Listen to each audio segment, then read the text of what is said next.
Hello everyone, welcome to Neomentors daily contemporary issues. So ఈరోజు contemporary ఇష్యూస్లో మొదటిది RBI monetary పాలసీస్కి సంబంధించి కొన్ని సర్వేస్ని లాంచ్ చేసింది. 3 సర్వేలు. ఒకటి inflation expectation survey of house holds అట, IESH. ఇది ఏం చేస్తారంటే బేసికల్గా ధరలు ఎలా మారుతున్నాయి, దాని పోకట్లు ఎలా ఉన్నాయి అనే దానిపైన వ్యూస్ తీసుకుంటారు. 19 సిటీస్లో అక్రాస్ ఇండియాలో ఈ వ్యూస్ తీసుకుంటారు.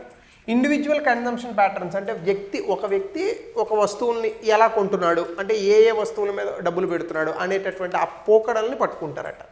దీనివల్ల ఆర్బీఐకి పబ్లిక్ ఇన్ఫ్లేషన్ సెంటిమెంట్ అంటే ప్రజలు ద్రవ్యోల్బణం గురించి, రేట్ల పెరుగుదల గురించి ఏమనుకుంటున్నారనే విషయం తెలుస్తుంది.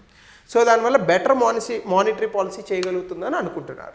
రెండవ survey urban consumer confidence survey, అంటే హౌస్ హోల్డ్స్. ఇక్కడేమో వ్యక్తుల మీద చేశారు కదా, ఇక్కడ ఇల్లులు, గృహాలు.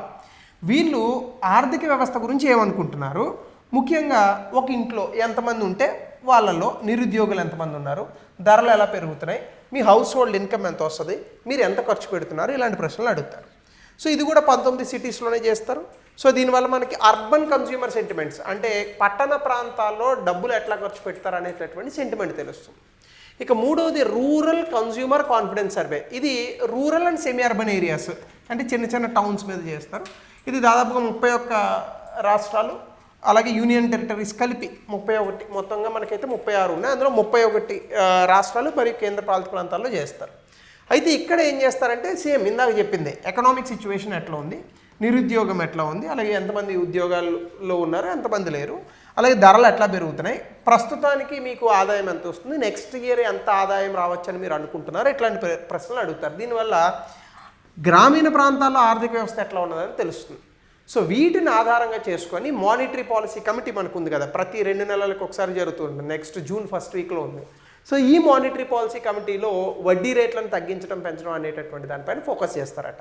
దీనివల్ల బెటర్గా మానిటరీ పాలసీ చేయడానికి ఆర్బీఐకి ఇన్సైట్స్ వస్తాయని అనుకుంటున్నారు. That's good thing. రెండవది green field NH6 corridor. Green field అంటే గబుక్కుని గ్రీన్ అంటే చెట్లు పెంచడం అనుకున్నారు. గ్రీన్ ఫీల్డ్ అంటే కొత్తగా వేసినటువంటిదని ప్రాజెక్ట్. న్యూ ప్రాజెక్ట్స్ని గ్రీన్ ఫీల్డ్ ప్రాజెక్ట్స్ అని అంటారు. ఆల్రెడీ ఉన్న ప్రాజెక్ట్స్ని డెవలప్ చేస్తే బ్రౌన్ ఫీల్డ్ ప్రాజెక్ట్స్ అంటారు. సో గ్రీన్ ఫీల్డ్ NH6 కారిడార్ని యూనియన్ క్యాబినెట్ దీన్ని అప్రూవ్ చేసింది. ఇది నార్త్ ఈస్ట్ ఇండియాలో కడుతున్నారు దీన్ని, ఈ ప్రాజెక్టు ముఖ్యంగా అస్సాం ఈ ప్రాంతాల్లో రాబోతోంది ఇది. సో 22,000 కోట్లతో హైబ్రిడ్ యాన్యుటీ మోడ్ అని ఒకటి ఉంటుంది. సో హైబ్రిడ్ యాన్యుటీ మోడ్ అని మనకి PPP ఇట్లాంటివి ఉంటాయి కదా, అలాంటి వాటిలో ఒక మోడల్ అనమాట. ఇక్కడ కడతారు. ఇది ఏ ప్రాంతంలో ఉంటుందంటే షిల్లాంగ్, సిల్చర్ ఈ ప్రాంతంలో ఉంటుంది. మేఘాలయ టు అస్సాం ఈ రెండింటి మధ్యలో. టోటల్ లెంగ్త్ 166 కిలోమీటర్లు అయితే 144 కిలోమీటర్లు ఏమో మేఘాలయలో ఉంటే అస్సాంలో 22 కిలోమీటర్లు ఉంటుంది. సో మేఘాలయని అస్సాంని ఈ రెండింటిని కలుపుతుంది ఇది. సో ముఖ్యంగా ఏ డిస్ట్రిక్ట్స్ నుంచి వెళ్తుంది, ఇంకా ఇక్కడ ఇచ్చాం, అస్సాంలోనేమో చచ్చర్ డిస్ట్రిక్ట్ నుంచి వెళ్తుంది. ఈ డిస్ట్రిక్ట్స్ గుర్తుపెట్టుకోవాల్సిన అవసరం లేదు. కనెక్టివిటీ ఏంటంటే ఇగో ఈ హైవేలను కూడా మధ్యలో క్రాస్ చేస్తుంది. NH27, 106, 206, 37. సో బేసికల్గా నియర్ బై ఎయిర్పోర్ట్స్ కూడా గువాహటి, షిల్లాంగ్, సిల్చర్ ఈ ప్రాంతంలో ఉన్నటువంటి ఎయిర్పోర్ట్స్ దగ్గర నుంచి ఈ యొక్క హైవే వెళ్ళేటటువంటి మోడల్ని తయారు చేశారు. జనరల్గా అడుగుతాడు, సాధారణంగా మనకి నార్త్ ఈస్టర్న్ రీజియన్లో హైవేస్ వీటి గురించి అడిగాడు. ఒకసారి చాలా పెక్యులర్ క్వశ్చన్ అడిగాడు UPSCలో. అస్సాం చేరుకోవడానికి ఆర్ మేఘాలయ చేరుకోవడానికి అనుకుంటా సౌత్ ఇండియా నుంచి ఎన్ని తక్కువ మినిమం స్టేట్స్ దాటి వెళ్ళొచ్చు అని చెప్పి అడిగాడు. సో ఇట్లాంటి క్వశ్చన్స్ జనరల్గా వస్తూ ఉంటాయి.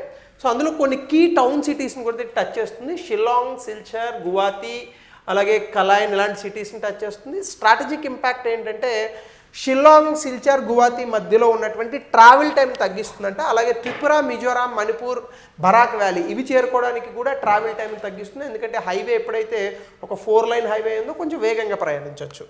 అలాగే సిమెంట్ అండ్ కోల్ ఇండస్ట్రీస్ ముఖ్యంగా మేఘాలయలో మనకున్నాయి.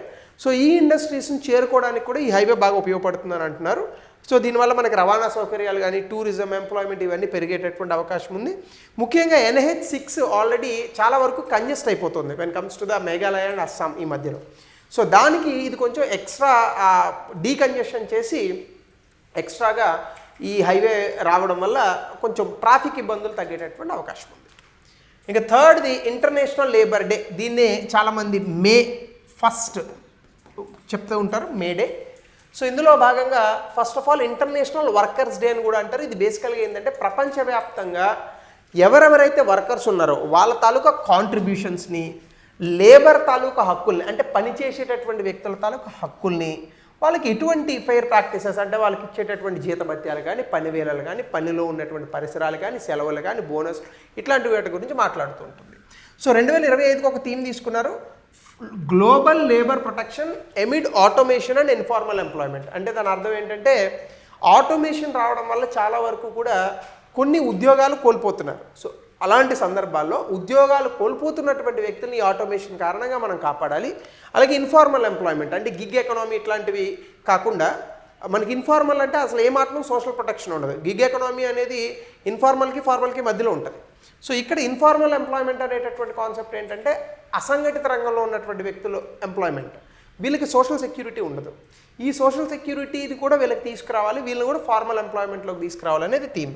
దీని బ్యాక్గ్రౌండ్ కనుక చూస్తే ఇది సాధారణంగా యూఎస్లో లేబర్ మూవ్మెంట్ వచ్చింది కమ్యూనిస్టుల నేపథ్యంలో 1886లో అప్పుడు వచ్చింది. ఇది మే 1న వర్కర్స్ 8 అవర్స్ వర్క్ డే కోసం, అంటే పని వేళలు రోజుకి 8 గంటలే ఉండాలా.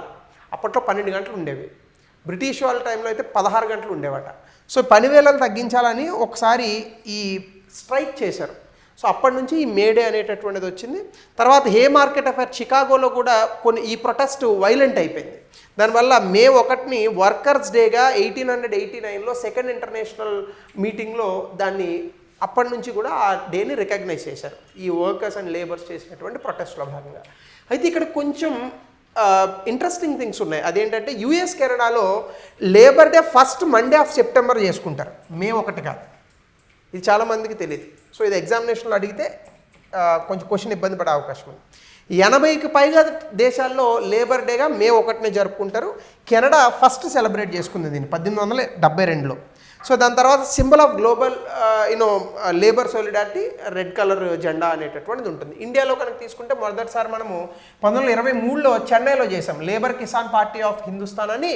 సో వాళ్ళు మొట్టమొదటిగా ఈ లేబర్ డేని భారతదేశంలో చేశారు. అలాగే రెడ్ ఫ్లాగ్ సింబలైజింగ్ అనేటటువంటిది ఏంటంటే లేబర్ రైట్స్, వర్కర్స్ ఎవరైతే ఉంటారో ఆ పని చేసేటటువంటి వ్యక్తుల తాలూకా హక్కుల్ని సూచిస్తూ ఉంటుంది. మహారాష్ట్ర డే, గుజరాత్ డే వాళ్ళ ఫార్మేషన్తో కూడా ఈ మే 1 అనేటటువంటిది సింక్ అవుతుంది. కాబట్టి అది కూడా గుర్తుపెట్టుకోండి. అలాగే లేబర్ లాస్ ఇండియాలో కనుక మనం చూసుకుంటే లేబర్ కోడ్స్లో 4 ఇంపార్టెంట్ కోడ్స్ ఉన్నాయి. వేజెస్ అంటే ఎంత జీతభత్యాలు ఇవ్వాలి, ఈ మధ్యకాలంలో దీని అమెండ్మెంట్ కూడా చేశారు. ఇండస్ట్రియల్ రిలేషన్స్ కోడ్ అని స్ట్రైక్స్, ట్రేడ్ యూనియన్స్, డిస్ప్యూట్స్ వీటిని ఎలా సెటిల్ చేయాలనేటటువంటిది ఒకటి వచ్చింది. ఈ మధ్యకాలంలో పాస్ చేసినటువంటి చట్టాలు. సోషల్ సెక్యూరిటీ కోడ్ అని చెప్పేసి పిఎఫ్, ఈఎస్ఐ, గ్రాడ్యుటీ వీటి కోసం ఒక చట్టాన్ని తీసుకొచ్చాం. ఆక్యుపేషనల్ సేఫ్టీ కోడ్ అని, అంటే ఇప్పుడు పనిచేసేటటువంటి ప్రాంతాల్లో ఏమైనా ప్రమాదాలు జరిగితే అక్కడ ఉండాల్సినటువంటి సేఫ్టీ ఏంటి, హెల్త్, ఇవన్నీ కూడా చెప్పేటటువంటిది ఒకటి. ఈ లేబర్ కోడ్స్ని 2019-20లో మనం కొత్తగా తీసుకొచ్చాము, పాత వాటిని అమెండ్మెంట్ చేసి. కాన్స్టిట్యూషనల్ ప్రొవిజన్స్ కనుక మనం చూస్తే ఫోర్స్డ్ అండ్ చైల్డ్ లేబర్ ఇండియాలో ప్రొహిబిటెడ్ ఆర్టికల్ 23-24 ప్రకారం. Article 39 equal pay for equal work ఉంటుంది, అంటే అది ఆడ మగ అనేటటువంటిది ఉండదు. బట్ ఇది డైరెక్ట్ ప్రిన్సిపల్స్ ఆఫ్ స్టేట్ పాలసీలో ఉంది, ఇది ఫండమెంటల్ రైట్స్లో ఉంది. అలాగే ఆర్టికల్ 41-43 ఇవి కూడా డైరెక్ట్ ప్రిన్సిపల్సే, రైట్ టు వర్క్, డిగ్నిటీ. వీటిని ఇంకా మనం పూర్తి స్థాయిలో అమలు చేయట్లేదు, అందుకే డైరెక్ట్ ప్రిన్సిపల్స్లో పెట్టాం. ఎందుకంటే డైరెక్ట్ ప్రిన్సిపల్స్ అంటే అవి అమలు చేస్తే సమాజం బాగుంటుంది, బట్ అది అమలు చేయాలంటే ప్రభుత్వానికి చాలా వనరులు కావాలి. అలాగే ఇంటర్నేషనల్ లేబర్ ఆర్గనైజేషన్ కన్వెన్షన్స్ కూడా మనం కొన్ని రాటిఫై చేశాము. ముఖ్యంగా కన్వెన్షన్ 138లో minimum age for employment 18 years పైన తీసుకుంటాం. అలాగే convention 182 worst forms of child లేబర్ని ఇండియాలో కాదు ప్రపంచం అంతటా ప్రొహిబిట్ చేయాలని ఇంటర్నేషనల్ లేబర్ ఆర్గనైజేషన్ తీసుకొచ్చిన కన్వెన్షన్ని ఇండియా ఎప్పుడూ సిగ్నేచర్ పెట్టింది. సో ఇవన్నీ కూడా మనం ఈ international labour day or international workers day రోజు చూడాల్సినటువంటి main important topics as far as the exam is concerned. అలాగే మేజర్ ఇండియన్ ఇనిషియేటివ్స్ ఈ లేబర్ ఆర్ వర్కింగ్ పీపుల్కి సంబంధించి ఈ శ్రమ్ పోర్టల్ తీసుకొచ్చారు. అన్ఆర్గనైజ్డ్ సెక్టర్ అంటే అసంఘటిత రంగంలో ఉన్నటువంటి వ్యక్తులు ఎంతమంది ఉన్నారు, వాళ్ళకి ఏ రకమైనటువంటి సేఫ్టీ ఎంత ఉంది, ముందు వాళ్ళని ఒక డేటా తీసుకురావాలనే ఉద్దేశంతో తీసుకొచ్చారు. అలాగే శ్రమయోగి మాన్ధన్ అని చెప్పేసి ఇన్ఫార్మల్ వర్కర్స్ వీళ్ళకి పెన్షన్లు ఇస్తారు ఇందులో భాగంగా. అలాగే మన్రేగా చెప్పక్కర్లేదు, ముఖ్యంగా గ్రామీణ ప్రాంతాల్లో 100 రోజులకి ఒక ఇంట్లో ఒక వ్యక్తికి ఎంప్లాయ్మెంట్ ఇస్తారు. National career service online job platform ఇది. అలాగే యుఎన్ దేశ నేను చెప్పాను మీకు department of economic and social affairs అని చెప్పేసి వీళ్ళు ఒక రిపోర్ట్ కూడా ఇచ్చారు, నేను దాన్ని ఎక్స్ప్లెయిన్ చేశాను. అలాగే rising inequality, job insecurity, social distress గురించి ఇది చెప్తుంది. అలాగే global efforts, sustainable development goals 10 గురించి ఇది ఎక్కువగా మాట్లాడింది. So please look at the previous session for this information UN దేశ గురించి. అలాగే ఇక ఫోర్త్ టాపిక్ వచ్చేసి పాకిస్తాన్ ఇండియా మధ్య యుద్ధ వాతావరణం నెలకొంది పహల్గామ్ అటాక్ తర్వాత ఏప్రిల్ 22ని జరిగింది. అయితే సోషల్ మీడియాలో చాలా విపరీతమైన ట్రోలింగ్స్ వస్తున్నాయి. పాకిస్తాన్ జంగ్ కరేంగే, మేమేం భయపడట్లేదు ఇండియాకని. సో ఒక్కసారి భయపడట్లేదు అనేది కాసేపు పక్కన పెడదాంలే, కానీ ఎవరైనా భయపడేవాడు పైకి భయపడుతున్నానని చెప్తాడా? లేదు కదా. అసలు పాకిస్తాన్ ఎంత డబ్బులు ఖర్చు పెడుతుంది డిఫెన్స్ సెక్టర్కి, ఇండియా ఎంత డబ్బులు ఖర్చు పెడుతుంది, చిన్న లెక్క చూద్దాం రండి. సో ఇండియా 2024లో $86 బిలియన్ ఖర్చు పెట్టింది. ప్రపంచంలోనే 5వ అతిపెద్ద దేశం ఇంత డబ్బులు ఖర్చు పెట్టింది. పాకిస్తాన్ ఎంత ఉందో తెలుసా? $10 బిలియన్. అంటే ఇండియా ఖర్చు పెట్టిన దాంట్లో 1/10 కూడా ఖర్చు పెట్టట్లేదు. ఇంకా కొంచెం స్పెసిఫిక్గా మాట్లాడుకుంటే 11% మనం ఖర్చు పెట్టిన దాంట్లో, మనం ₹100 ఖర్చు పెడితే పాకిస్తాన్ ఖర్చు పెట్టేది ₹11. నువ్వు ఏం చేస్తావు జంగు? సో ఇది విషయం. 2015 నుంచి మనం 42% ఇంక్రీజ్ చేసాం బడ్జెట్ని. 75% క్యాపిటల్ అవుట్లే, అంటే ఏంటి? డొమెస్టిక్ ప్రొక్యూర్మెంట్, మన దేశంలోనే తయారైనటువంటి ఈ యుద్ధానికి కావాల్సినటువంటి ఎక్విప్మెంట్ని కొంటున్నాం. ఇండిజినస్ ప్రొడక్షన్ మనమే చేసుకుంటున్నాం, హెలికాప్టర్, సబ్మెరీన్స్, ఆర్మర్డ్ వెహికల్స్. అలాగే కొన్ని advanced systems like combat aircraft like Rafale, Sukhoi ఇలాంటి వాటి కోసం మాత్రం వేరే దేశాల మీద డిపెండ్ అవుతాం. పాకిస్తాన్ చూద్దాం రండి. అసలు వీడికి డబ్బులే లేవు. వీడు బేసికల్గా కొంచెం మనం లోతుగా మాట్లాడుకోవాలని అనుకుంటే IMF దగ్గర డబ్బులు అడుగుతున్నాడు. ఎందుకంటే వీళ్ళకి ఒక $4 బిలియన్ కూడా కనీసం లేవు. దేనికి? Foreign exchange రిజర్వ్స్కి. ఇండియా దగ్గర ఎంత ఉన్నాయి? $630 బిలియన్ ఉన్నాయి. ఈ మధ్యకాలంలో 700 కూడా దాటిందని. నీ దగ్గర ఏమో ముస్లిం $4 బిలియన్ పెట్టుకుంటావు, నువ్వు వచ్చి ఇండియాతో యుద్ధం చేస్తానంటావు. సో ఇండియాకున్న సైనిక శక్తి ఎంత, పాకిస్తాన్కు ఉన్న సైనిక శక్తి ఎంత, ఇండియాకున్న ఎయిర్ క్రాఫ్ట్ లేని, పాకిస్తాన్కు ఉన్న ఎయిర్ క్రాఫ్ట్ లేని, అవన్నీ వదిలే. ఇండియా 2024లో ఖర్చు పెట్టింది ఎంత, నువ్వు ఖర్చు పెట్టింది ఎంత. ఇందులో మళ్ళీ అమెరికా వాడు సపోర్ట్ చేసేది చాలా ఎక్కువ ఉంటుంది. అలాగే సెక్యూరిటీ కన్సర్న్, అసలు రీజనల్ స్టెబిలిటీ ఇష్యూస్కి సంబంధించి చాలా డిస్పారిటీ ఉంది ఇండియాకి పాకిస్తాన్కి. పాకిస్తాన్ దగ్గర ఇన్ని ఉంటే ఇండియా దగ్గర ఇన్ని ఉన్నాయి. Only thing Pakistan has is nuclear arsenal. ఎందుకంటే న్యూక్లియర్ వెపన్స్ ఉంటే కొంత డిటరెంట్ అనేటటువంటిది ఉంటుంది కాబట్టి. అయితే చైనా మనకన్నా ఎక్కువ ఉంది. మనం $86 బిలియన్ ఖర్చు పెడితే చైనా $314 బిలియన్ ఖర్చు పెట్టింది. ప్రపంచంలో 2వ అత్యధికం, అందరికన్నా ఎక్కువ అమెరికా. అలాగే India, Japan, south Korea, Australia అందరూ కలిపితే చైనా స్పెండింగ్ ఉంటుంది. గతంతో పోల్చుకుంటే 2015లో 59% చైనా తాలూకా స్పెండింగ్ పెరిగింది. 2035 కల్లా పూర్తి స్థాయి వాళ్ళ తాలూకా సైనిక శక్తిని ఆధునీకరించాలని చైనా టార్గెట్గా పెట్టుకోండి.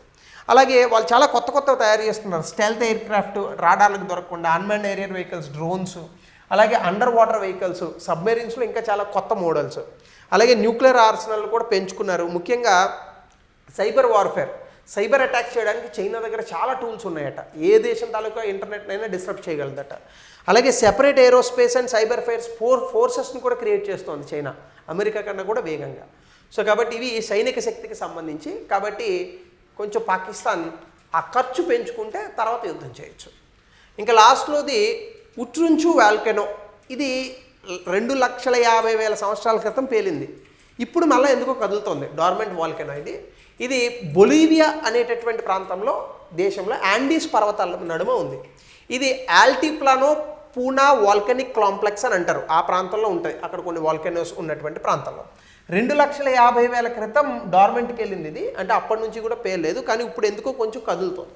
సో ఇది జాంబీ వాల్కెనో అని అంటారు. ఎందుకంటే డార్మెంట్గానే ఉంటుంది, కానీ యాక్టివ్ ఉంటుంది. ఇంటీరియర్ లోపల మాగ్మా మాత్రం ఉడుకుతూ ఉంటుంది. సో ఈ మధ్యకాలంలో దీని గురించి న్యూస్లో వచ్చింది కాబట్టి అడగచ్చు. సాంబ్రెరో డిఫార్మేషన్ ప్యాటర్న్ అని ఒకటి చూపిస్తుంది. ఇదే సాంబ్రెరో డిఫార్మేషన్ ప్యాటర్న్ అంటే ఏంటంటే, మధ్యలో ఉన్నటువంటి సెంటర్ ఏమో పెరుగుతుంది, చుట్టుపక్కల ఉన్నటువంటిది ఇదేమో సింక్ అవుతూ ఉంటాయి. అంటే చుట్టుపక్కల ఉన్న సరౌండింగ్ ఏమో కిందకి వెళ్తూ ఉంటుంది, మధ్యలో ఉన్నటువంటి వాల్కెనో ఏమో ప్రొట్రూడ్ అవుతూ ఉంటుంది. సో దీనికి సంబంధించి కొన్ని రీసెర్చ్ హైలైట్స్ ఆక్స్ఫర్డ్ యూనివర్సిటీ వాళ్ళు, కార్నెల్ యూనివర్సిటీ వాళ్ళు చేసిన దాని ప్రకారం ఏంటంటే 1700కు పైగా ఎర్త్క్వేక్స్ని వీళ్ళు అనలైజ్ చేసి అసలు ఈ వాల్కెనో కింద ఉన్నటువంటి సబ్సర్ఫేస్ డైనమిక్స్ని అనలైజ్ చేశారు. అక్కడ ఏం కనుగొన్నారంటే బేసికల్గా కింద లోపల అంతా ఫ్లూయిడ్ ఉంది, కొంత గ్యాస్ ఉంది. ఇవి మూమెంట్ అవ్వడం వల్ల ఈ సర్ఫేస్లో ఈ వాల్కెనో మధ్యలో పైకి వెళ్ళడం, చుట్టుపక్కలేమో కిందకి వెళ్ళడం అనేటటువంటి డిఫార్మేషన్స్ జరుగుతున్నాయి. దానివల్ల ఇమ్మినెంట్ ఎరప్షన్, అంటే ఈ రానున్నటువంటి కాలంలో ఈ వాల్కెనో అగ్నిపర్వతం పేలేటటువంటి అవకాశం లేదని చెప్తున్నారు. అలాగే ఇందులోనే వాల్కనిక్ ప్లంబింగ్ సిస్టమ్ అని ఒక విషయం వచ్చింది. ఇది ఎగ్జామినేషన్లో అడగచ్చు. ఇదేంటంటే బేసికల్గా మ్యాగ్మా రిజర్వాయర్స్ ఫ్లూయిడ్ పాత్వేస్ అని ఉంటాయి. అంటే ఇప్పుడు ఫర్ ఎగ్జాంపుల్ మీకు ఇది వాల్కెనో అనుకోండి, ఈ కిందంతా మ్యాగ్మా రిజర్వాయర్ ఉంటుంది. ఇక్కడ నుంచి ఈ ఫ్లూయిడ్ ఇలా వెళ్ళేటటువంటి పాత్వేస్ ఉంటాయి, ఇలాగా. సో వీటి గురించి ఇది స్టడీ చేస్తుంది, వాల్కెనిక్ ప్లంబింగ్ సిస్టమ్స్ అని. ప్లంబింగ్ అంటే అదే కదా, వాటర్ వెళ్ళేటటువంటి ప్రాంతాలు, ఇక్కడ మాగ్మా వెళ్ళేటటువంటి ప్రాంతాలు. సో మాగ్మా ఛాంబర్ని సర్ఫేస్ని కలుపుతుంది ఇది. డైక్స్ ఇవన్నీ చదువుకుంటారు మీరు వాల్కనిజం చదువుకునేటప్పుడు. కాబట్టి ఇది ఎరప్షన్స్ని ప్రెడిక్ట్ చేయడానికి, ఈ డిఫార్మేషన్ ప్యాటర్న్స్ అర్థం చేసుకోవడానికి ఈ వాల్కనిక్ ప్లంబింగ్ సిస్టమ్ అనేది వెరీ ఇంపార్టెంట్. అలాగే సిస్మిక్ టోపోగ్రఫీ అని ఉంది. ఇదేంటంటే దీన్ని ఉపయోగించి 3D ఇమేజ్ చేస్తారు. అంటే వాల్కెనో ఈ అగ్నిపర్వతం లోపల ఇంటీరియర్ ఎట్లా ఉంది, ఎందుకంటే అగ్నిపర్వతం లోపలికి పోయేవాడు చూడలేదు కదా. సో అలాగే మెడికల్ ఇమేజింగ్ అని సిటీ స్కాన్స్ ఉంటాయి మీకు. అట్లానే అర్త్ని స్కాన్ చేయడానికి ఈ సెస్మిక్ టోపోగ్రఫిక్స్ యూజ్ చేస్తూ ఉంటారు.